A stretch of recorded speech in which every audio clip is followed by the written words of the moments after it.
It's 5. We're live. Welcome to Frankly Speaking, where truth is our mission, rarely our realm. Said as we see it, and frankly as well. I'm Joe Spina, along with the Sages, and our bullpen guest host, Billy Newell from MSO News Sports. By the way, you're going to be very busy now, aren't you, Billy? I mean, high school this football is the football season starts Friday night, tomorrow night. Wow. Yes. Yeah. Wow. Yeah. Yes, it does. And be very busy. We also next week on the website on Monday we're going to be we have an interview with Mike Lynch. Really? From retired Channel from Channel 5, Swampscott native, great guy. Really made a real big impact in local sports and really supporting local sports. The high school athletes on Boston TV. So really. Terrific family, the Lynch family. Yeah, the father was Dick a Lynch great coach. was a great coach, absolutely. Just passed away just about a year ago. But a terrific coach. Coach with Stan Bondalevich, but also coached baseball and basketball. And ended up his career as the athletic director at Danvers High School years ago. Yeah. Why don't you tell the folks how they can listen to your podcast and get updates and the interviews you're going to be doing? Well, just go to msonewsports.com, msonewsports.com. And we have that graphic usually. Yeah, it's up there. It's the now. website right there. I think just to make note, it has one S between news and sports. And but I think if you type in a couple of S's because you're a pretty good speller, it still works. Yeah. Really? Yeah, I believe it does. High school interesting this year because the high schools are going to national rules, not under NCAA rules, and they're going to lose 80 officials that do college and high school. 80 officials are not going to officiate. Why? Yeah, I know there's some stories out there, and I'm not as well versed. I know I've done a couple of stories on that piece, but they're changing the high school. They're going to federation rules or away from federation rules. That's a big deal, by the way. Yeah. What I noted on driving down, I drove by English High School and Memorial Park, and you'd think you see football players out there and the rest. No, they play soccer. Everybody's out there. A lot of girls out there on the soccer team. Yep. So soccer is really becoming the big sport, Billy. Have you noticed that? Well, it's been big for years now, to be honest with you. I mean, it's still not over football as far as I coached soccer for 17 years. Wow. Yeah. I mean, but it is growing. And that had to have been a long time ago. Yeah, it was. Thank you. It wasn't yesterday. Exactly. Frankly, Joe, this past Tuesday was Election Day. You never know it. Lynn has an excess of 52,000 registered voters. Of that number, only 6% bothered to vote. That's no way to run a democracy. When an organized minority can quell the will of a disorganized majority, institutions or democratic institutions invariably fail. Following a stint at Lynn Community TV covering the election results with the American Dream's host Jim Carrigan, I got a call from my daughter asking where I had been. She had no idea that it was Election Day. Distraught, she opined, why doesn't the city remind its citizens by robocall that Election Day is upon us? I think that's a pretty good idea, which leads me to this week's poll question. If we can put that up, should the city of Lynn remind voters that it's Election Day by robocalls? I think they should at least give it one shot to see if it would increase the number of people that voted. I asked several people yesterday whether they knew they were going to vote, and they didn't. Tuesday, whether there was voting that day, they had no idea there was voting. And these are people that vote all the time. You were one of them. Huh? You were one of them that missed out. I did. First time in 50 years I didn't vote. I'm telling you. It was I just so much energy, and it didn't mean anything because no matter who I voted for, that the same two people would be in those slots, and I had to go to O'Sullivan's. And Of course, you need your beer. I had to have my beer. You had to go. I had to go. All right. So you want to say something? All day? No. Well, okay. that's an interesting thing. It says 52,000 people are registered voters in the city. More than. Okay. More than that. But just let's say whatever. Right. But at 52,000, and how many people are in the schools? About 18,000. That's so out of whack. Yes, we're going to get to that. Absolutely. I've been mentioning that now for a long time, a couple of years. It's totally disproportionate to our... Billy, But it came at a day right after Labor Day, the election. you think that the timing of it was a bad idea? Well, it just seems like a lot of people, if there was an election day in recent years that people were not aware of, this was it. And people going back to school. The only ones that promoted this preliminary election was this TV channel. Right. The Lynn item didn't do a darn thing about it. Right. And if it wasn't for this TV channel, nobody would have known that there was Well, let an me ask election. you this. as it stands now, there was only one race that had any significance whatsoever. Right, that was Ward 6. Ward 6. Right, because they had multiple candidates. Right. But in fact, one ward, Starbard, had no one ran against him. Right. In every other ward, everybody qualified because there was only two candidates running. Right. At large, there could have been 8, and there's only 6. Yep. Right. Automatically go to the final. A school committee should have been 12. There were only, what, 8? 2 7 or extra. 8, yeah. That speaks volumes. Yeah. Well, there's the element that people are not running for office. Exactly. But there's also the element then that if I'm a voter, unless I'm in Ward 6, why should I go to vote? I mean, there's really no reason to vote. But doesn't that lend to what I said in my Frankly Joe, that an organized minority can now manipulate and control the disorganized majority? No, of course not, Joe. You say I'm of just course kidding. not? No, I don't. You're being facetious, right? Yeah. Well, Exactly. one of the things I think that deters a lot of people from seeking public office is because of the scrutiny that the press puts under them.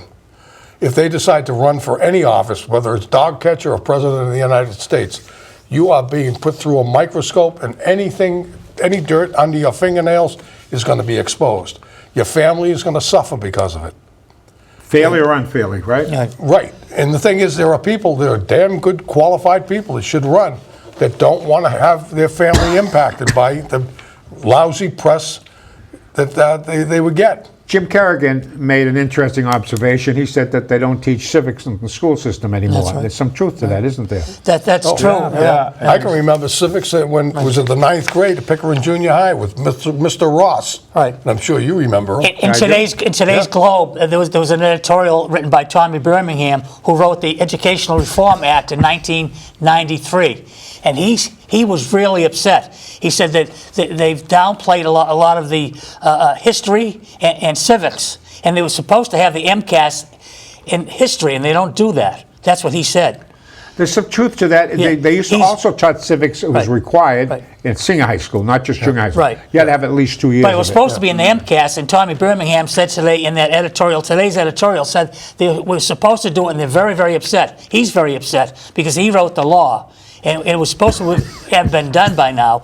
And this is maybe one of the reasons, because kids don't even know what government is. They don't Well, there are understand multiple our reasons, systems. and we're not going to solve it here. Right.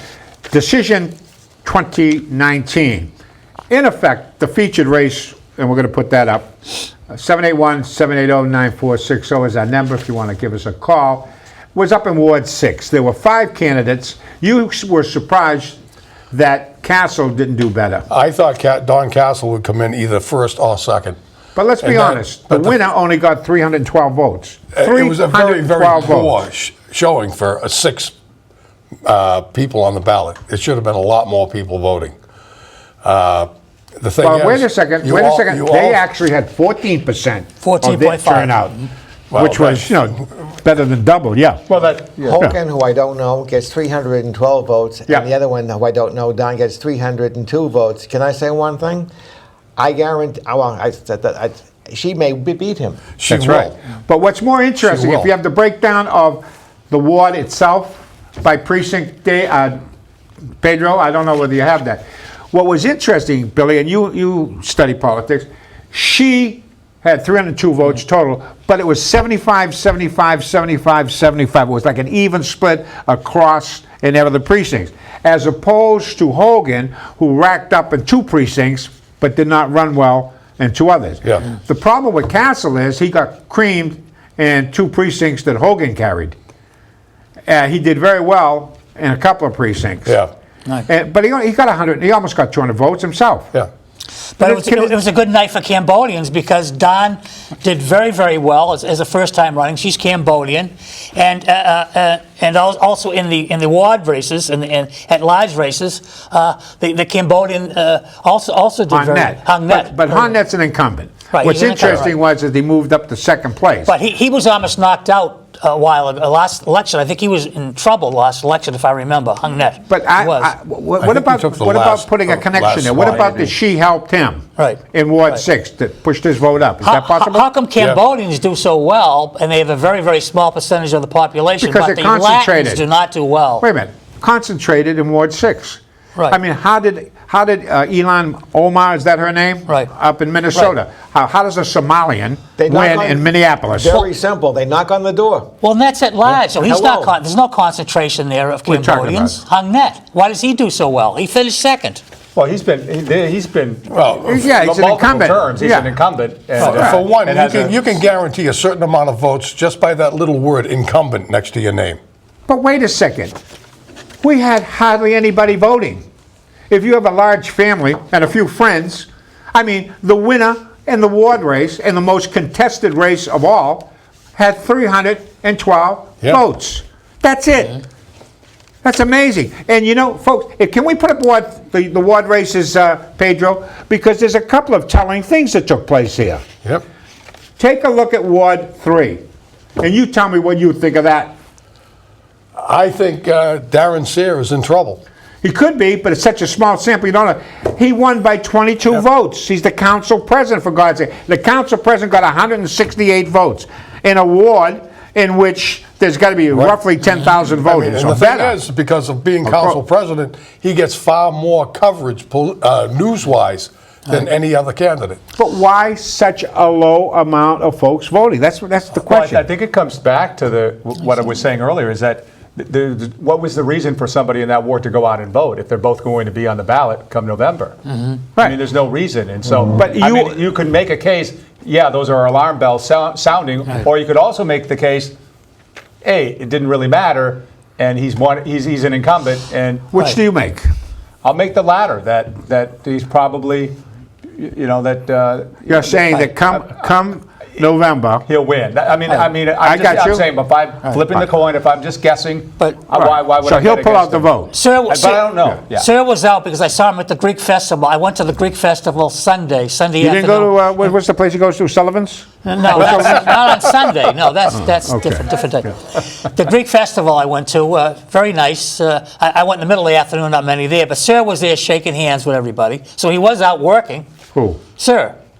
Sear. Sierra. yeah, So what was What votes is he going to get Sir, from the Greek was church Sidney in Poitier. Ward 5? He's the Ward 3 councilor. I mean, I you know, know. but you got to get out. I understand he's the ward council, but he's out and about talking to everybody. I understand that, but there's on votes. The votes are in Ward 3. You know, But you don't know that where may the- was- also tell you that the majority of the people in this city don't really care because it doesn't involve Right. them. There's something to that, too. Yeah. But Ward 3 people must go to the Greek festival. I mean, I think it all starts now, though, Joe. I mean, this is an event. Basically, people didn't really even know about it, Exactly. and now it all starts for real. This is when it starts. So we'll see. Okay. Before we leave, I just want to ask this. I mean, I think this is the critical issue. Everything you say is true. Absolutely. But oh, yeah, of course. Dominus Robiscum. Over and above that, the fact that we don't have enough people running for office when they should, the fact that the citizenry isn't as engaged as it should be, speaks volumes to this thing that we call a democracy. Now, maybe it's a good thing. Maybe we were intended not to have so many people vote. I don't know. I don't know You either. know, it was limited to start with. In the old days, just white well, guys that happen to be Protestants could vote, right? Look at the congressional race. We don't even have a Republican running in 6 in the congressional. Yeah, but why is that, Ralph? Because the Republican Party is practically And non-existent. the in question state. is, why is the Republican Party, which has basically historically been the progressive party, the women's right to vote was a Republican thing, conservation, breaking up monopolies, freeing the slaves, all these progressive movements, education, which we're going to talk about, these are all progressive movements that took place on the Republican side. Where did Because they the lose their way? Massachusetts Republican Party went too far to the left. That's why they lost all the The conservatives. Republicans went to the left? They absolutely did. Absolutely. The Republican Party's always been a liberal party. But when it comes to the Democrats versus the Republicans, the Democrats are always better at grassroots. Precisely. Right. They were urban. It's an urban party. Yeah. So, Chuck Berry, hit it. Up in the morning and out to school. The teacher is teaching the golden rule. American history and practical math. You study them hard and hoping to pass. Working your fingers right down to the bone. And the guy behind you won't leave you alone. Ring, ring goes the bell. The cook in the lunchroom's ready to sell. You're lucky if you can find a seat. You're fortunate if you have time to eat. Back in the classroom, open your books. Gee, but the teacher don't know how mean she looks. Soon as 3 o'clock rolls around, you finally lay your burden down. Close up your books, get out of your seat. Down the halls and into the street. Before you were born, Billy, that was 1957. Yeah. What can I tell you? Well, Was that unfortunately, I was born just before 1957, that. yeah. Wow. Chuck Berry. Let's get that graphic up and then introduce the school days. School started basically yesterday. Wednesday, yeah. Yeah, Wednesday. Although they held the upperclassmen back at English High School, so my grandson They didn't have to go until stagger today. They staggered it. Yeah. Well, let's get some facts on the Lynn schools and school days. Lynn Public Schools population has increased by several hundred students per year for the past decade. Anybody want to dispute that? Nope. Thus, the need, or arguably the need, to build 2 additional middle schools. We need space.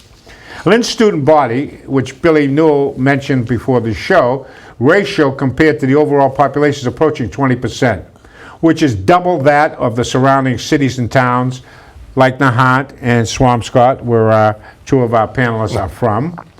Lynn Public School budget accounts for more than 50% of the city's total budget. You're the accountant over there, Malcolm. Is that accurate? I think it's more than I would %50. think It's it's about- much more than 50, don't Yeah. you? It is. More than It's 50%. probably 185, and the budget is 365, something like that. Yeah. You know, it's a little better than 50%. And Lynn is mandated to educate everybody. Yep, You- up until any the age of, resident, I believe, and that's it. 26. You can't deny an education. Go ahead. If you'd like to speak to this one. You keep saying it's mandated. Can't you say no? No, You can't. you It's can't say no. State constitution. State constitution. Yeah. Yeah. Yeah, you can't say no, and that comes from the federal government. See, federalism is not what people think it is. Federalism is dictatorial. Yeah. Yep. The federal government says this, that's it, you jump. It's totalitarian. It's very much so, and yet we say it's a democracy. Federalism was supposed to be that the federal government took care of roads, bridges, and war, and the state government took care of X, Y, and Z, and the local communities had their own standards. That is now gone.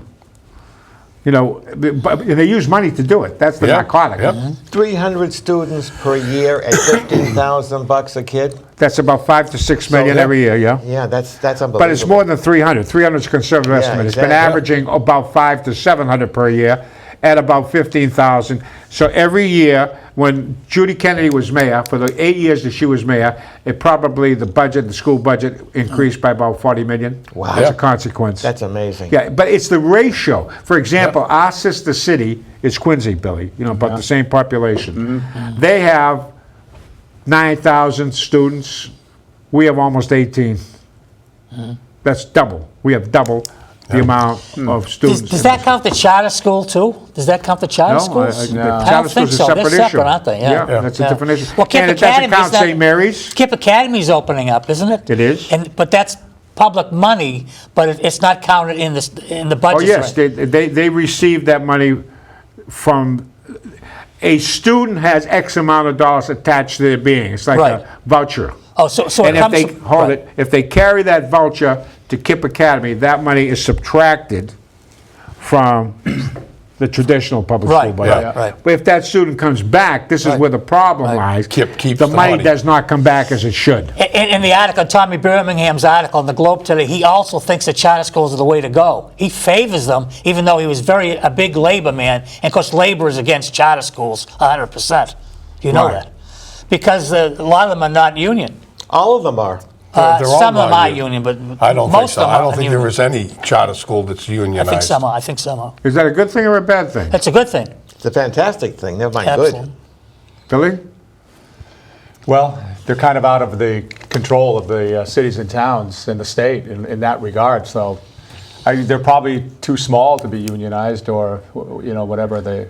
Their success story nationally has been pretty good, though, hasn't it been? I mean, I think there's some holes in that, though. I mean, Yeah, there is. I There really are. do, and I think that the task that what the Lynn Public Schools are asked to do, it's a pretty difficult task, is what they're asked to do, day in and day out. And You know, they move, they do a lot. You know, I don't question that at all. You know, having worked in Lynn Public But what's Schools the key myself. to charter school?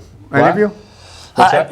They What's the work key? longer days, and the teachers work to 5 or 6 o'clock sometimes. Teachers are on duty basically 24/7. I think you're missing Well, it the depends key. on the school. Yeah, It but depends. I think But they get a much more dedicated student Right. who really The thing wants is, an is education a and to move on teacher with his in the- life. that's No. part of it Academy too. has The to big give up- issue is this: you cannot not educate a resident. As I said, it's Right. mandated, right? Charter schools are not mandated to do that. Charter school doesn't like the student, but for behavior, for You whatever don't meet their reason, they should see you criteria, later. they send you back. Well, they Yeah, should exactly. be. They should So be the able to do charter that in public school- schools too. Well, They should be. what? They should be able to kick them out if they're not doing what Where are they're they going supposed to to be go? doing. If you're mandated to educate a student, it doesn't matter, Right. does it? They That's used to the have new- reform schools for that. They don't have them I know anymore. they don't have Ralph, them that was in your day. know, well, Remember when you attended. That was But before O'Sullivan. The point of the matter is that a charter school can be selective, right? They Yeah. can throw a Right. problem out, Right. and the public schools can't do that. Yep. And I think that's the biggest difference, when we talk about success. Yeah, but I do think I think what you're seeing though is that the fact is that it's a good thing that the schools have to educate No question. every student. I mean, and that we have that as part of the Constitution, and then and supported by the state. That's what the schools have to do, because it's the right thing to do for a kid, so they hopefully don't fall through the cracks. We're going to do a little history lesson. Horace Mann, you all know Horace Mann? Not to be confused with Thomas Mann. Can put that up there, Horace Mann. He's the reformer. And in fact, in Salem, I think at the Salem Horace Mann Schools. They in have a Salem, Horace yeah. Mann School. Yep. So Boston Latin, which was founded in 1635, is the oldest and the first public school existing in the United States, which is interesting. 2 of my granddaughters graduated from Boston Latin. The early colonists were products of the Protestant Reformation. So in order to read scriptures, they had to learn how to read, and that was the Yeah. that was the rationale for schools to start with, which is generally done by the parents. But then they decided to offload the responsibilities to this thing called education, school. Right. So that's the beginning of schools becoming the new parents, right? And it's progressed ever since. In 1642, Massachusetts made proper education, Billy, to your point, compulsory. In 1821, this is graduated, Boston started the first public high school in the United States. That's fascinating in itself. Yep. In 1870, right after the Civil War, all states had tax subsidized elementary schools, which is how we fund our public schools even today, right? Right. Municipalities. And at that time, the United States literacy was one of the highest in the world at that time. I'm not sure about now. What do you think? I don't know, I don't either. to be frank with you. Horace Mann adopted the Prussian. Now, for all of you people who don't know about Prussia, that's the granddaddy of Germany, right? Otto von Bismarck, remember him, the great reformer? He was a monarchist, and he came up with Social Security, Yeah. universal health care, universal education. I mean, a right-winger. Can you believe that one? So that model was universal education for everybody, but there was a motive to that. And as Horace Mann said, he said, it's the best way to turn the nation's unruly children into disciplined, judicious citizens. That's a damn good argument, isn't it? Yep. In 1918, every state required students to complete elementary school. That's the backdrop. Billy? I'm reminded of a book that I read in one of the classes I took years ago. So you played Chuck Berry from 1957. So this is what I remember from the book and the discussion that we had about it is that back, let's say in that time, there were a lot of people, let's say high school aged, you go through middle school, you live, let's say Community X, upstate New York, okay, that you live there. You could go to the high school and get a job in the factory, or you could drop out and get the same job in the factory right then. So what happened is that having so many people complete high school it did not happen for as many years as we might have thought. I mean, I would have thought, it's happened, even though my parents went to high school, went on to college or whatever. But there was a lot of people in this country that really, they may not have gone to high school years ago because because again, the economics was that they'd have the same job no matter whether they went to high school or not. And so this has been a building thing, which is a good thing. Yeah. And so that's a twist. But I was struck by. I had no idea that was the case. I figured that we were still, people that big numbers were going and completing their high school education. Many of my cousins who are a lot older than I dropped out of school at 14. Yeah, that's what I'm saying. They dropped right. out. A lot of them went into the service at that time. Some of them had to go to work because They had they to went to support their work. family. Sure, yeah, absolutely. So most of them could read or write because by the time you get to Yeah. junior high school, you were proficient Usually it that was way. about a 6th grade education. But then they changed that to 16 because most kids dropping out Yep. at 14 years old. Yeah. And then they made 16. Right now, I don't know if it's still 16, but you have to go stay in school till you can't drop out. before My father was 12 years old when he dropped out of school. He had to work, loading trucks for his family. He had to do it, and he went back and got his GED. And later on, he topped the sergeant's exam. So he self-learned. He self-learned. But going back to some of the high schools, when I was a manager in Boston for a big company, my top assistant was a graduate of Boston Latin. She's one of the smartest people I've ever known. Her education, she was so smart. She never went to college, and all the other supervisors went to college. But her Latin degree, her Latin diploma, was better than anything that I've ever seen. Well, here's why. Two of my granddaughters graduated from Boston Latin. Both of them got full scholarships to college. One's at Tulane in neuroscience. She'll be graduating this year. The other one graduated from BU, and they were automatic because of their gone to Boston Latin. Incredible. If you make the honor roll at Boston Latin, every school in the country will give you anything. But a lot of the Boston schools are good. South Boston High one time was very, very good for many years. But the issue there is the same issue that we talked about a little earlier. Right. You can't get into Boston Latin. It's an exam school, right. So the two sisters got there. The middle sister didn't qualify. Really? Yeah. And the middle sister's the happiest of them all. Probably. It's life is funny. It has a twist. Yeah. You're going to say something. No, I don't Were think you? so, no. Who was going to say something? I'm out of saying something. So let's wrap that up and get over to one other issue in the city of Lynn, and then we're going to turn the show over to you, Avram. Thank you.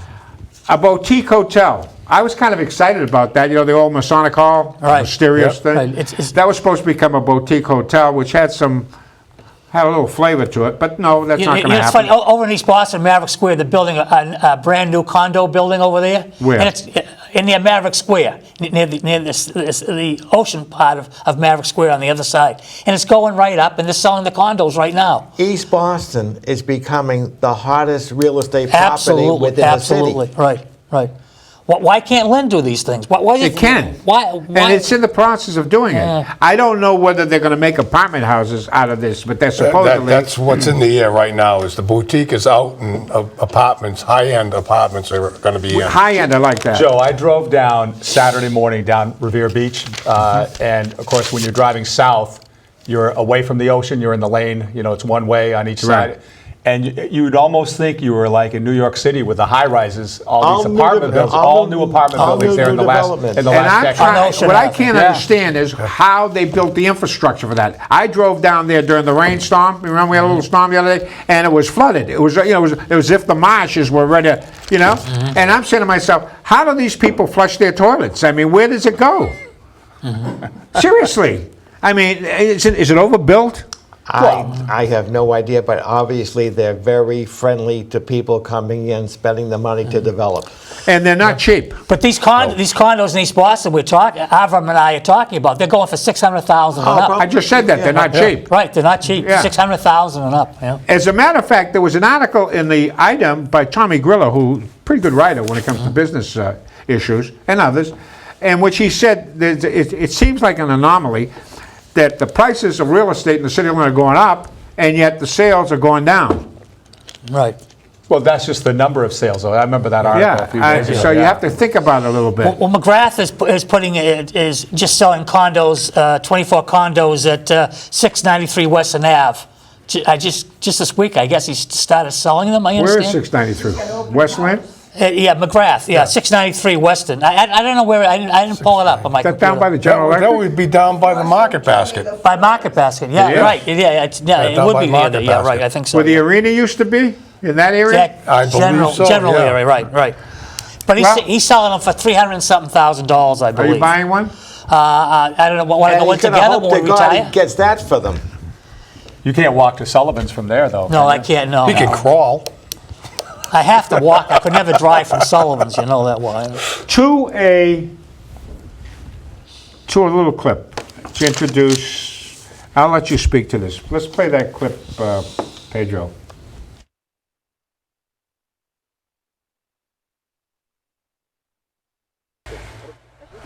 جيد تمام. هنا تتجسد صورة أخرى لدور المرأة الفلسطينية في كافة الميادين، فهي ليست شريكة الرجل في الحياة الأسرية فقط، بل هي رفيقة دربه أينما حل. ففي ميدان القتال تتقدم الصفوف بجانبه ليكون لها الدور الفعال في إعداد أجيال مقاومة تواجه الجيش الذي لا يقهر.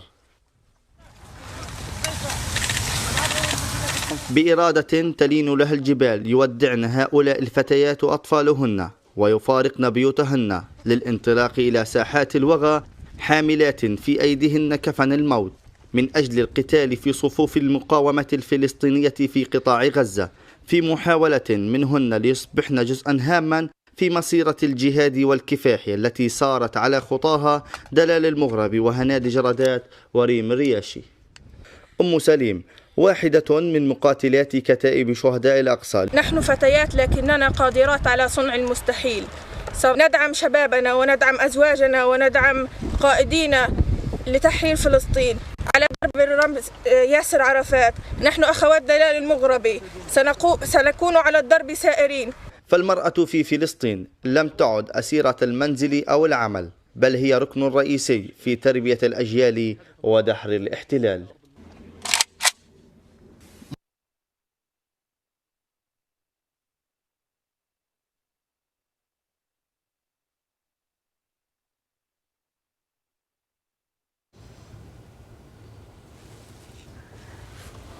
Let's put up that graphic, if we would, of why. That's you, Avram, and Yeah, that's a me. suicide bomber. And I only say that because you wrote a play, or in the process of writing a play, called The Song of the Weary, if we can throw that up there. That's a beautiful title, by the way. And from it, a Polish fellow, you told me, wrote a score for you. Henrik Gorecki. I'd like to say hello to my friends in Israel who are watching this as we're speaking, especially Dr. Zimmerman, who is from Poland actually, but came to the States, then got his degrees, and now is in Israel with his family. In the year 2001, females who were always kept in the background, cleaning the house, cleaning the toilets, taking care of the babies, became the forefront of the Palestinian organization's way of getting back at Israel. Suicide bombers. Simply because Israel would not believe that a woman would do such a thing. They were killing us morning, noon, and night. In 2002, a girl, 28 years old, her name was Wafa Idris, was the first female Palestinian suicide bomber to detonate in Israel. I concocted a play all around her. How she was taken, talked into. This didn't happen overnight. What they call a male handler befriended her. And this is the music. From the Symphony of Sorrowful Songs. And as this song is playing in the play,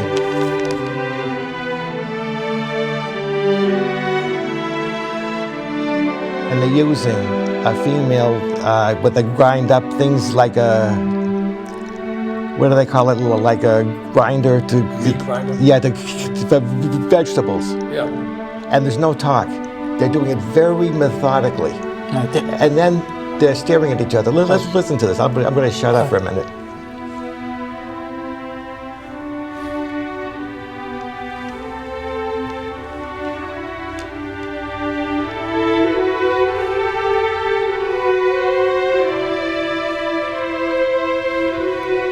Isn't this unbelievable? Well, how did he? And he met her on a street corner. It was very simple. It's not so complicated. They're making bombs? Is that what you're trying to say? They're making, well, this is playing the music in the stage play. Okay. They're in her apartment, a small, dirty, dusty place, if you want to call it an apartment. And they're taking long metal tubes, and they're very conspicuously making a bomb that's going to be put into a backpack that's going to go onto her back. Yep. And as the man spent months talking her into doing this, it's not that he falls in love with her. This is not a love story, but he starts to feel for her because he knows what she's going to have to do. And they're looking at each other, and she says, "Would you do me a favor?" He says, "What? Would you maybe hold my hand?"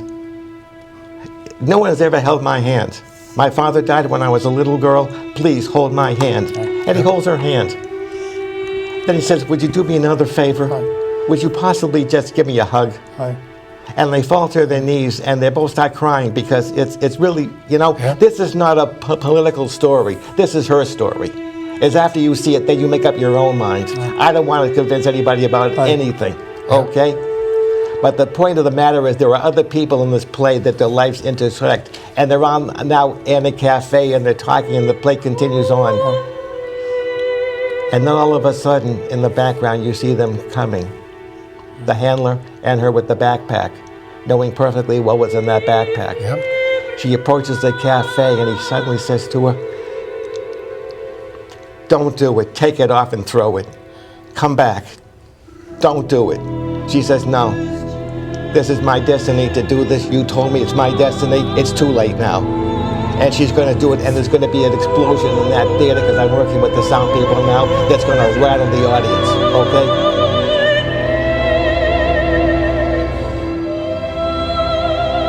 But can you imagine taking what you used to chop vegetables in and making the chemicals to put into tubes to make a bomb? Well, they're probably making gunpowder, maybe. Maybe they're making gunpowder. No, it's plutonium ground up and then with a dash of potassium. I have the exact recipe in my house. And while this is all going on, it's going to be very quiet because the music speaks for itself. You don't really have to say anything. And then all the people that you've met throughout this play, this one and that one, are all going to go up because of what she did. And the fact of the matter is the guy had convinced her so well to do this that he couldn't talk her into taking it off and just doing it and then come back. Well, let's get back to the why. Why are they doing it? Is it religious, economic? They're mad as hell. They're mad at who? They're mad at who else can you blame but us? Okay? This is a girl that has no family life. They live in squalor. The place is filthy. They have no jobs. They have no education. To go into Israel, you need permission from about 300 people. And it just goes on and on and on. So how can you convince a young girl at 28 to do this? It's not so hard. Because she has no future. That's exactly it. They have no future and know that they have no future. That's the worst part, knowing that you don't have a future. Okay, so what's there to lose? But the point of my story, she had a purpose now. But the point of my story is that he spent months, technically speaking, talking her into doing this. He says, because they'll never suspect you. You're a woman. We'll even peck up your belly so they'll think you're pregnant. They'll never search you. But his conscience got to him at the end. He felt for her. All of a sudden, she wasn't a terrorist. She was a woman. That maybe he could have had some kind of a life with, But there's no life. He had totally destroyed what she had of a life, and there was no way she was going to turn back. But the most amazing thing is when she walks into that cafe, you know what's coming, and he's screaming, "Take it off and throw it." But why don't these people have a better economic system? Is it the system itself? Because these people are educated, basically, aren't they? No, they're not. They're not educated. No, they're not. And the thing of the matter is, it goes from one generation to another generation to another generation of hopelessness. No country, nobody's paying any attention to them, and at the same time, I lived in England during the height of the IRA, which was the 1980s and the early 90s. They would always wait till 4 weeks before the Christmas holiday, when the streets would be packed with people. And one day the IRS thought they had a car that belonged to a member of the English military. It didn't. It belonged to a girl with her 5 children. They put the bomb in her car by mistake. The next day on national TV, they didn't even have the balls to show their faces. They had masks over the face saying, "We made a terrible mistake. We are so sorry." Right. Well, how the hell do you think her husband felt? Yeah. Right. And they go after the Jews because they think they're rich. I really believe Money that. has nothing to do with it. Well, Ralph, I'm telling you, you are giving us more credit. You know who's rich? I'm not saying you are. Rockefeller. You I'm want not to saying that. get mad at people who are rich? Let's pick on the Rockefellers. What's in their heads though? That the rich people they're in their state because of the rich people, and you happen to be there, and you have. You think it's you're economics, better Ralph? off. You honestly think it's I economics? think it's economics. I really do. Sociological professor in college who spoke at the Manson trials. And it because of his testimony that the only person who was set free was a girl from New Hampshire, Linda Casabedian. And he explained to the jury, why would she even hang out with these people? It's very simple. When you were raised in a family that never touches you, never kisses you, and never loves you, you can be talked into anything. Charlie Manson was perfect for that. Okay? This is a true story, is it not? Yes, it is. So Wafa Idris, in January 18th of 2002, didn't even say goodbye to her mother. You actually spoke to the family to ask permission, did you not? I communicated with the mother, and I said, listen Who's to me. Palestinian? Yeah, oh yeah. And you're Jewish. Yeah. And how did this happen? You're not supposed to get along with each other, you know. I just said to her, all I want to do is tell your daughter's story. I'm not against her. I'm not for her. Let the people who come and see this, but let her not die in vain. Let a girl who's thinking about doing the same thing that she's about to be doing, because... We have someone on the phone. Good evening, how are you? I can't quite see your name, so introduce yourself and... Oh, is it Paul? How are Yes, you, it is, Paul. And I'm very sorry to interrupt you. That story was a very touching story. I like that. But I just had to touch in on, tell you about the election, past election, okay? Mr. Newhall mentioned that, nobody came out be a primary because, it's just a primary and it's not important. Well, I'm just going to tell you something. It's a privilege to vote. And every damn voter that's registered in the city of Lynn should get off their butts and get to the polls and vote. That's their obligation, Mr. Newhall. You know that as well as I do. Okay? This city doesn't go out and vote for the fact that everything that goes on in this city isn't getting corrected. Now, we're talking about Ward 6 race, 14%. This Cinder Dow came out and went within 10 votes of Fred Hogan, who was just gifted by being appointed to the city council, which I didn't agree with in the first place. And I like Freddie, he's a good guy. But this girl, right now, she's on top of her world, okay? And she's going to go out in the finals, and she's going to run a nice, clean race. But what everybody fails to realize is Fred Hogan's got a conglomerate. He's got the city council backing him. He's got Peter Capano, who quit Ward 6 and went to the State House, who's behind Hogan all the way. Okay, you got other councilors and everything helping out Fred Hogan. This poor Cinder Dow is busting her butt, all right? And she's going to get maybe beat because they got a conglomerate that's going to go against her? Well, I'll tell you what. Big surprise coming, gentlemen. This lady is going in it to win it. And she's going to pound the ground, and she's going to win this race. I guarantee that. Come November 4th, I'll call you back and tell you that I told you so. This girl is a winner. And before I hang up, I just want to say one thing. Your station, wait a minute, your station, Joe, was terrible in announcing the primary. Didn't put nothing up there. They should be ashamed of themselves, along with the daily item. They should be ashamed of themselves also. Okay, they wonder why their subscription's low. It's because they don't put things in the paper that should be there. And the last thing I want to say is, we got 6 weeks left, Joe. Why not have a candidate on from each ward every week so they could talk to their constituents? Thank you, guys, and I'll talk to you soon.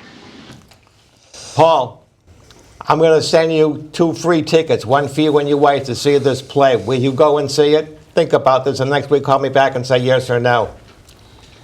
He's off the line. By the way, when will this... This will take the stage in England, in London, England, 1 year from this coming April. You already got it booked? Yeah. You're sending him to England? Pardon me? You're going to send him to England? Well, I'm talking when it comes to Okay. I'm glad you made When that. it comes to Lynn Auditorium, I I'm don't want saying. Paul. We're waiting at Logan Airport. But, Paul, you know, Paul, I'm so glad to hear back from you, buddy. You once got angry at me too when I apologized, but I'm glad you called in, and you shouldn't be a stranger anymore. I really misinterpreted what I said about the election. Okay. I mean, I don't know quite what he was saying, but I don't think it sounded. Well, clear it up. Well, I mean, I was just saying that that voters. I think there's two elements here. Is that it's the people weren't aware of the election, and I also think because for the turnout, but I also think if there weren't a lot of races. Maybe some people didn't go out and vote. I didn't. I'm ashamed of myself. I'm ashamed of myself. But we've already talked about that piece. But I mean, I'm not question- making excuses for people not voting. That's What I'm really not fascinated doing by that. is that his perception of it all. What no one's telling you is that she has a secret weapon. I mean, she worked in the office of Representative. Who was the before Capano? Was it Walsh? Steve Walsh? Steve Walsh, yes. Yeah, I believe she was an aide and worked within his, while he was a rep. Right. She's politically savvy. Yeah. She's not She's some not- she's novice not a just going out novice, there. exactly. She's no rookie when it comes to politics. She understands it. Yeah. So, But you know what? You were talking about civics and so on, and I Right. think a lot of people now, it's so scattered, but there are people that learn, that kind of practice civics by doing exactly what she is doing. I don't know her story, but these people that, maybe it's a cause they get involved with, and that's how they learn the system and, are involved in a particular issue, and they are active that way, not in the traditional way that we're kind of used to in growing up, is that every election we're always going to the polls no matter what. That's what we do. I usually work at elections. I usually work, knock It's on usually doors. from the background of the Cambodian community. They come from an area of the country, of the world, where they had no decision in the final election. Over here, now they are a voice in that decision making. it would be nice if Americans understood that. Well, yeah, but the same thing goes back to the Palestinians too. But let me ask you a question: the soundtrack for this, doesn't it add? I think that is fantastic. beautiful. Absolutely No, No, fantastic. seriously. I mean, to be frank with you, I hope the guy Can we- Mike plays as good as that soundtrack. Pedro, can we throw up the soundtrack a little more so we can all enjoy it a little bit more? Yeah, Because just it was a play it. beautiful thing. And Just- by the way, Paul, thanks for acknowledging the and story. Before this guy is from Poland, and he didn't want to do this. And he said to me, I was a little boy when the Germans came to town, and the Poles were terrible to the Jewish people. I mean, they were worse than the Nazis. There were 54 concentration camps, but there were 6 extermination camps, and all of them were in Poland. Okay? There's a difference between a concentration camp, which is like a summer camp, as opposed to an extermination camp. When you get off the train, you're going right into the oven. Okay? He said, this is maybe, after hearing your story, maybe my way of like pardoning my family and all the people that did these bad things. Maybe we can make the score even. I thought that was an amazing Oh, thing. that's where my without wife's question, that's ancestry just- comes from, is Warsaw, Poland, when it was occupied by the Russians. So do you have this play already written? Sorry. Basically, yeah. Sorry. Is the music coming up? Yep. Can you make it a little louder, Pedro? Pedro does a great job. Yeah. Right. It's good. I don't know how he works with you. I don't know how he works so well with you, Joe. Because He has a lot of tolerance. we have like chemistry, you know. Yeah, chemistry. Someday you'll get it. Listen. Yeah, you can get one of those sets of Kmart. That is beautiful music. No, really. It's Nice. So, give us the background on the music. Where did that come from? This is a Polish man who had written songs and symphonies for many, many years, and then never got anywhere. This is the first time he's made the big time with this particular song. It's called the Symphony of Sorrowful Songs, which is married to a play called Song of the Weary. The Palestinians are a weary people, if ever was a weary people. Okay? I've been in parts of Israel where you actually you can cut the hate in the air. Okay? Okay? Is there ever going to be a solution? I don't think that there ever will be. I don't think you'll ever see it in your lifetime. And not even in 10 lifetimes, okay? It's never gonna be, because you got two people. Now, the whole point of this play is when he's saying to her, finally, he's got her almost convinced that she's gonna do it, and he's saying to her, the Israelis will never, ever, ever, ever give up. Never. They will never, ever relinquish their land. And then there's dead silence, and he says, and neither will we.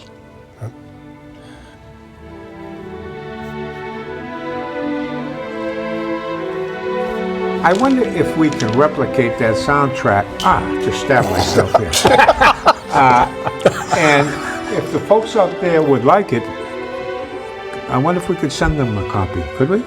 Possibly, yeah. You have the rights to it, do you not? I have the copyrights, yeah. So if any of the people would like, let us know.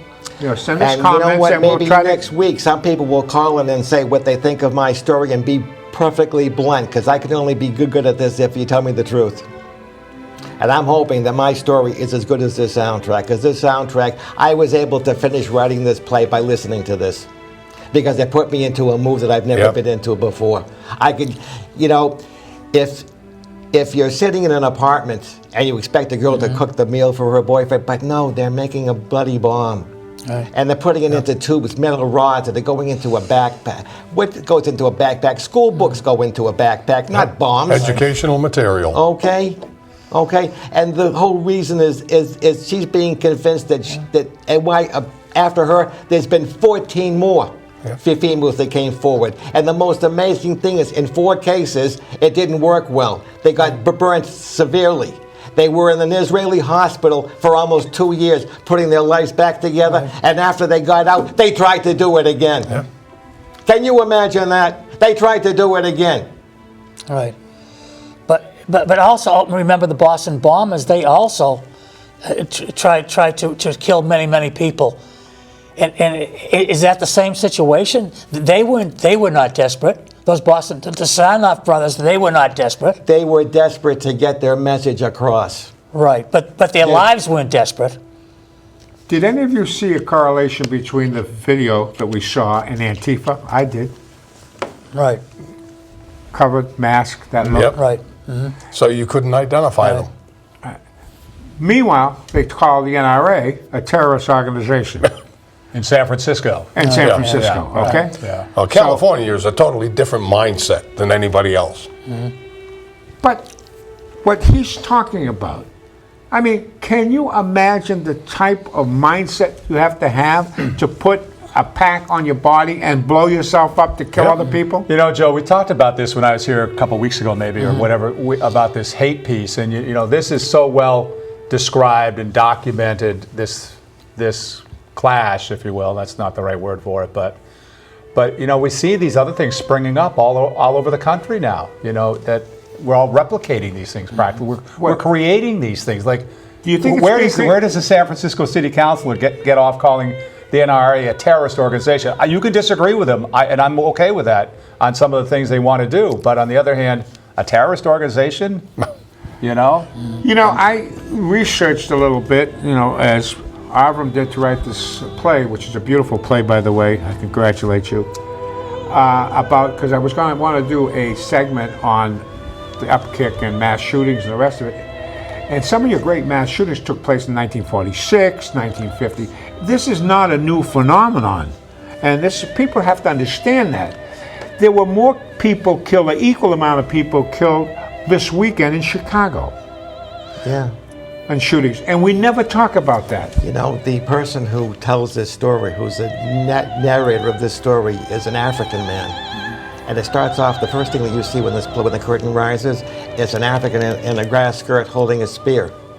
And he's saying how the white man came to his village and told his parents, your boy has such potential, let's get him out of here and give him a chance to have an education. And the next thing you know, he's wearing a suit and tie, he's chain smoking a cigarette, and he's in Israel working for the UN. And he's going to get so disgusted what's going to be happening between the Israelis and the Palestinians that at the end of the play, he goes back to his African village, takes off his suit, puts on his grass skirt, and now I'm at peace. That's powerful. Yeah. Wow. I can't wait to see this. Yeah. And by the way, can I go to London with you? Absolutely, absolutely. I might pay for. I want to be there to see that. It's a beautiful. But Avram, this is the people are watching this. As you said, in Poland and Israel too. Or? Yes, because they're all my friends. Are they watching now, streaming? We're streaming it in now? Yeah. And it's like in Israel now, it's 12 o'clock at night. Yeah, right. No, it's 1 o'clock in the morning, 1 excuse o'clock, me. The Late Show. Yeah. At one time, we were doing a lot of stuff in South Africa. You remember? No one was doing it. We were talking about. And it was being and all of a broadcast in sudden, we South got Africa. these big hits on. At that time, we were on YouTube immediately, Yep. and we were getting all types of responses from South Africa. And Dave Riley said, "What is this? All this stuff coming from South Africa. People are watching this in South Africa." Same thing. You would get comments from people who had seen this program in England. Yeah. Right, yeah. Yeah. I mean, so it's not just local. This is worldwide. At that time, it would automatically go onto YouTube all of the time, and then the format changed, and I try to figure out. I'm in the process. Actually, I try to call the last show up just to see if it was on. It wasn't on. I'll tell on you YouTube. exactly why. This is a classic. Okay. I come down on Friday, and I turn around. I went to see Dave and Pedro, for them to download or upload or whatever you want to call it onto what they call a flash disk, a flash drive. Is that what they call it? Yep, flash drive. And then I go and I stick it. We'll get to this in 1 second. And I did that, and I had my berms on. It was a nice day, and I ran out, and I forgot I had a hole in my pocket. Very nice. And get you the lost point? it. You lost the show. That's it. The poll was had Lost to do show. with- So, is there a reward for if somebody could find that show on your little flash Yeah, drive? we out played there? on Mars. I'll buy him a dinner That's at why I write Sullivan's all my Tuesday. stories in longhand with pencil and paper. Don't 'cause I'm work too always hard afraid that's for it. going to Did you hear happen. that? Did you hear that? He does everything in longhand, so he doesn't lose anything. But the poll was Johnson & Johnson got a judgment against them. That was the poll last week. And the judge said, you're paying 500 and some odd thousands, 570 million or something to that effect. I was surprised at how close that was. That's like right down the middle. Yeah. Yeah, pretty much. And they're trying to say, this is like San Francisco Board of Supervisors making a crazy resolution that has no bearing on reality and does absolutely nothing constructive. And this is the same type of thing. Oh, wait a second. Read that, Billy, because I love that one. The top one? Yeah, Walter Carlson. Like the Ties, you guys are auditioning for a New York gig or something? Rabbi brings some spice to the show. This is a comment from last week's show, right? Yeah. And as I have said in the past, a show like this cannot be seen anywhere else. You got that, Billy? I want you to understand that. I can Nowhere see else that. you can see this show. And Tommy Fenton, he has to say, speaking Nice of to your have you here. hometown, the Northeastern wants to State Park, which carries the name of my favorite politician, Who's your favorite politician? Calvin Coolidge, I think. Ooh. But Is that right? Lodge. Billy? That's a Lodge property back then, years Henry ago. Cabot oh, Lodge. Henry Cabot Lodge. Henry Cabot Lodge. Tommy, great move. You know why he's my favorite one? Because Senator Lodge, got my parents, my mother, and my siblings back to this country just before the outbreak of World War II. As a consequence, I'm here with you guys. Otherwise, I'd be. Shalom. Is this it? That's how she wrote. Until we meet again. We'll see you all next week. Peace be with you. Thank you very much for what you did for me. Thank you.